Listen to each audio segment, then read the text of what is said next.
75 basis point increase. That would be the third time in a row we've seen the increase of that same amount. But President Biden and his administration continue to give mixed messages when it comes to the economy. This is what the president told 60 Minutes over the weekend. Last Tuesday, the annual inflation rate came in at 8.3%.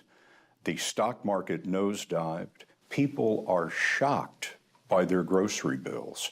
What can you do better and faster? Well, first of all, let's put this in perspective. Inflation rate month to month was just an inch, hardly at all. You're not arguing that 8.3 is good news. No, I'm not saying it is good news, but it was 8.2 or 8.2 before. I mean, it's not, maybe I can make it sound like all of a sudden, my God, it went to 8.2%. It's the highest inflation rate, Mr. President, in 40 years. I got that, but guess what we are? We're in a position where for the last several months, it hasn't spiked. It has just barely, it's been basically even. And in the meantime, we created all these jobs and prices have gone up.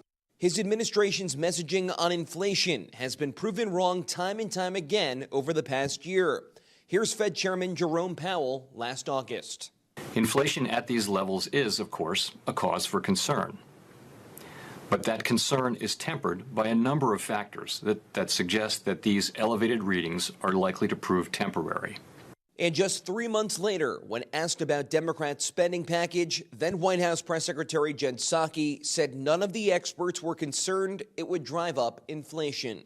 Why should Americans not be concerned that injecting another $1.75 trillion or more would further raise inflation? Because no economist out there is projecting that this will have a negative impact on inflation. But 1 month earlier in October of 2021, Larry Summers, who served as President Clinton's Treasury Secretary and President Obama's top economic advisor, tweeted, quote, "Until the Fed and Treasury fully recognize the inflation reality, they are unlikely to deal with it successfully." And another Obama White House economist, Jason Furman, is criticizing a top agenda item for President Biden.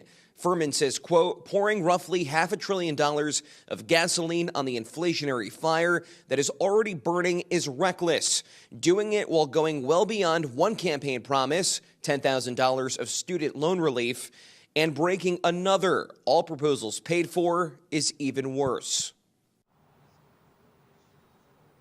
And the Federal Reserve just announced its third consecutive 75 basis point increase. And Federal Reserve Chairman Jerome Powell will address the media at the bottom of the hour, and he'll try to explain how he believes that this additional rate hike will end up bringing down inflation. Again, it'll affect Americans for things like car payments and other loans they might take out with credit cards and things of that nature. Bob, Katrina, back to you. All right.